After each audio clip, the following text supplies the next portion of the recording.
Dans cette vidéo, je ne vous parlerai pas d'un livre, mais de deux livres. Je ne vous parlerai pas d'un livre en format classique, mais de deux moitiés de cœur.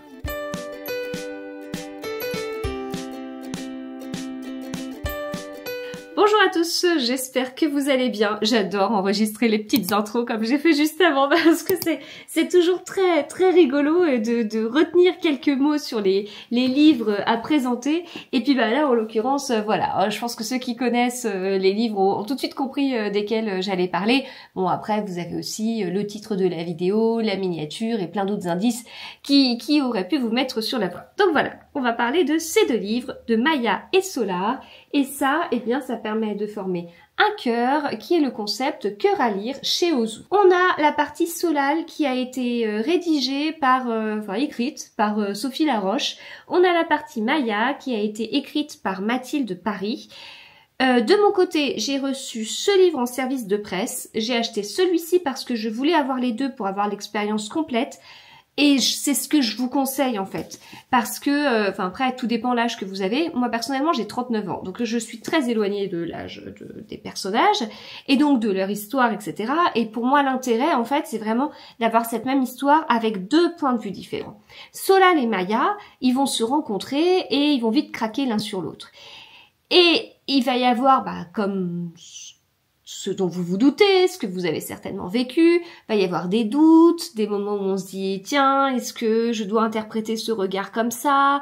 Ah là, il a été plutôt comme ça, peut-être qu'il m'apprécie pas. Tiens, là, elle m'a dit ça, tiens, peut-être bon signe, peut-être qu'elle pense pareil que moi. Et donc voilà, on est dans ce jeu, dans ces âges-là, et je pense que ça peut être à tout âge, mais encore plus marqué à ces âges-là. Donc c'est hyper intéressant d'avoir les deux. Quand on lit de la romance, je dis ça comme si j'étais habituée à lire de la romance, mais pas du tout. J'en lis de plus en plus, mais je suis pas une immense habituée. Mais j'en ai lu notamment pas mal à la période de Noël. J'essaie de poursuivre un petit peu au milieu de beaucoup de polars. Et il y a beaucoup de romans chorales en fait dans les romances, ce qui nous permet d'avoir un chapitre le point de vue de l'un, un chapitre le point de vue de l'autre. Et quelque part, on pourrait résumer ce concept à un roman choral en deux romans. Vous avez toute la partie de l'un des personnages et toute la partie de l'autre personnage. Certains conseillaient de lire un chapitre de l'un, un chapitre de l'autre pour se retrouver, parce que forcément il y a des points communs, il y a des dialogues communs quand les deux personnages sont ensemble en fait. Mais derrière, moi j'aime beaucoup ce concept justement qui est de ne pas avoir fait un roman choral, et puis surtout ce sont deux romans écrits par deux autrices différentes, donc on imagine le boulot de fou de, s'appeler pour dire attends là mon personnage il va faire ça, attends alors on va rédiger ensemble le dialogue, attends et moi il est plutôt comme ça, est-ce qu'on peut plutôt aller par là, mais le travail incroyable que ça a dû représenter. Donc moi je vous conseille de lire les deux et pour apprécier totalement et de ne pas chercher à faire une fois l'un, une fois l'autre, parce que si c'est ce que Ozu ou les autrices auraient souhaité, on n'aurait eu qu'un seul livre en roman choral. Pour l'anecdote, pour aller encore plus loin dans cette expérience, j'ai lu celui-ci en papier et j'ai écouté celui-là en audio. La version audio, elle est très chouette aussi. Je les ai pas lus tout de suite l'un après l'autre. J'ai d'abord lu Maya, que j'ai bien aimé globalement, mais je suis pas la cible, comme je vous dis, j'ai 39 ans, je suis 2 fois plus âgée, voire même plus que ça, que les personnages ou que la cible. C'est pas un livre que je mettrais non plus, ce ne sont pas des livres que je mettrais non plus entre les mains d'une jeune ado de 11, 12, 13 ans. Bon, après, chacun a ses sensibilités, mais bon, ma grande, j'attends un petit peu. Quand je dis j'attends un petit peu, j'attends peut-être 1 an avant de lui donner. Là, on est sur des personnages qui sont au lycée, donc forcément, ils vont avoir quelques idées en tête assez rapidement. Et voilà. Alors, il n'y a rien de choquant, bien évidemment, mais après, ça dépend de chacun, de ce que chaque parent souhaite mettre comme livre entre les mains de ses enfants. Donc j'ai globalement bien aimé, bien sûr j'ai senti que j'étais pas la cible du tout, donc c'était sympa, c'était mignon, c'était agréable. Maya elle est plutôt lisse en fait, donc c'est assez facile de s'identifier à elle aussi. J'ai beaucoup aimé l'objet livre, j'ai beaucoup aimé je vous montrais les livres comme ça parce que voilà, à eux deux, ils forment un cœur, etc. Mais franchement, moi je trouve que ouvrir un livre et lire un livre en forme de cœur, honnêtement, rien que ça, hein, je vous parle, sans vous parler de rien d'autre, sans vous parler du fait qu'il y en ait deux, sans vous parler du fait de ce qu'il y a dans l'histoire, rien que de lire un livre qui a cette forme-là, moi j'étais déjà mais totalement conquise en fait. Et donc oui, donc j'ai bien aimé, il y a des petits passages, des échanges SMS et tout ça, j'ai bien aimé, mais si je m'étais arrêtée là, j'aurais dit oui c'est bien, mais voilà, mais on va pas s'arrêter là. C'est pas ça le concept en fait. C'est pas le concept, c'est pas d'en lire un. Enfin, vous pouvez. Enfin, peut-être que certains l'ont fait, peut-être que vous en avez lu qu'un sur les deux, etc. Et ok. Enfin, et ça peut être lu indépendamment aussi. Hein. Vous avez peut-être pas envie d'avoir l'impression de lire deux fois la même histoire ou je ne sais quoi. Mais moi, pour vivre cette expérience vraiment totalement, ça avait totalement du sens de sortir Solal, de le lire, de voir. De comprendre en fait en quoi c'était un concept incroyable. J'ai lu Solal et j'ai compris. J'aurais lu Solal seul, j'aurais eu un avis alors assez semblable, même si bon, je m'identifie largement plus à Maya qu'à Solal.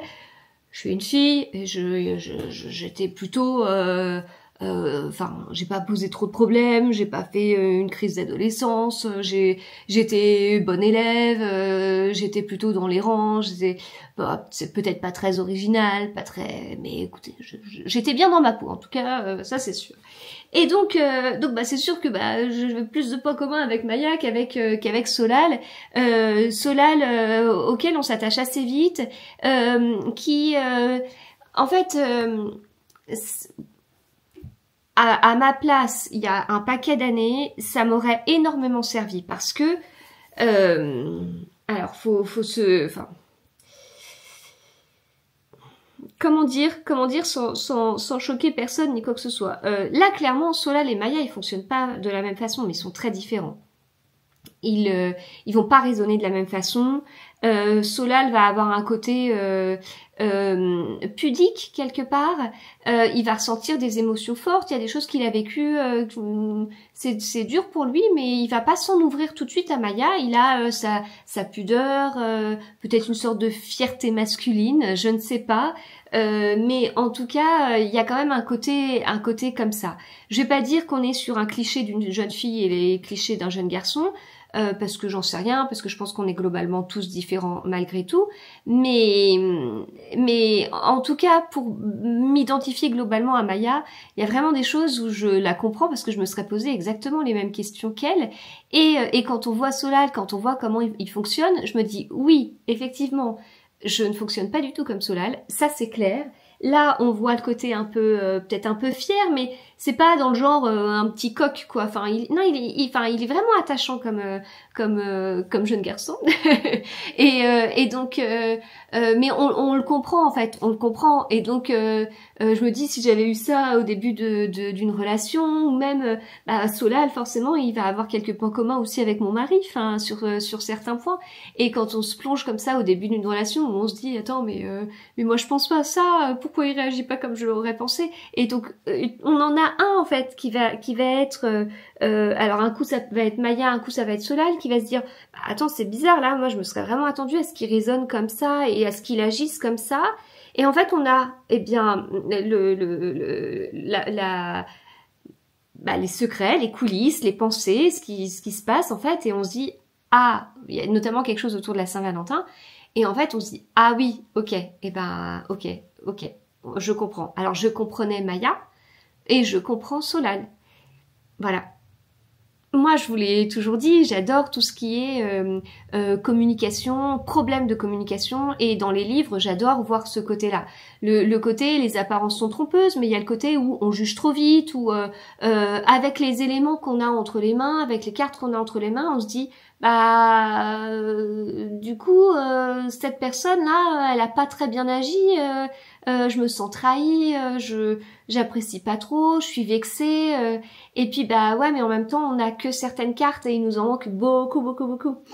Soit parce que la personne en face ne souhaite pas nous en parler, soit parce qu'elle n'y a même pas pensé, soit parce que bah elle est prise par autre chose, hein, et puis que des fois, sans être égoïste, on pense pas forcément toujours à être parfait avec chacun, parce que des fois on peut pas, et puis des fois c'est parce on veut être bien avec quelqu'un et on peut pas l'être avec tous. Enfin voilà, il y a vraiment plein de choses. Dans l'entourage de Solal, il a des copains particuliers. On avait un petit aperçu dans l'histoire avec Maya, où voilà, il y a certains, notamment il a une copine Solal. Je suis pas sûre que je l'appréciais trop avec Maya. Moi, je l'ai davantage apprécié avec Solal parce que c'est sa copine. Et puis bon, on comprend. Franchement, c'est un concept qui est vraiment top et je trouve que ça aide tellement à se comprendre, notamment sur cette partie d'adolescence, jeune adulte où on commence à avoir nos premières relations, etc. et que en fait ça prend une place énorme dans nos vies, dans notre esprit et on veut pas se planter non plus et on place la trahison à un certain degré, on place la confiance à un certain degré. Enfin, il y a des choses qui prennent une importance qui peut paraître un peu démultipliée ou énorme par la suite, mais voilà, c'est un moment de notre vie qui est comme ça, et c'est hyper bien décrit, et je pense vraiment que, enfin, pour aller même plus loin, le fait que là, je dis, moi, je suis vieille par rapport au personnage, ça me rappelle donc des souvenirs, j'ai passé un bon moment sur ce concept. De toute façon, moi, j'adore les concepts originaux, et celui-ci, il est original et totalement réussi, mais en plus, je trouve vraiment que ce sont deux livres qui peuvent être utiles. Donc comme je vous dis, j'attends juste un tout petit peu pour les donner à ma fille aînée.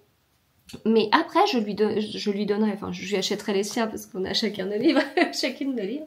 Mais je lui donnerai volontiers parce que je suis convaincue que ça peut l'aider à prendre du recul, à essayer de pas prendre les choses trop à cœur, si on est sur un livre en forme de cœur, de pas prendre les choses trop à cœur, d'être moins affectée par certaines situations qu'elle connaîtra.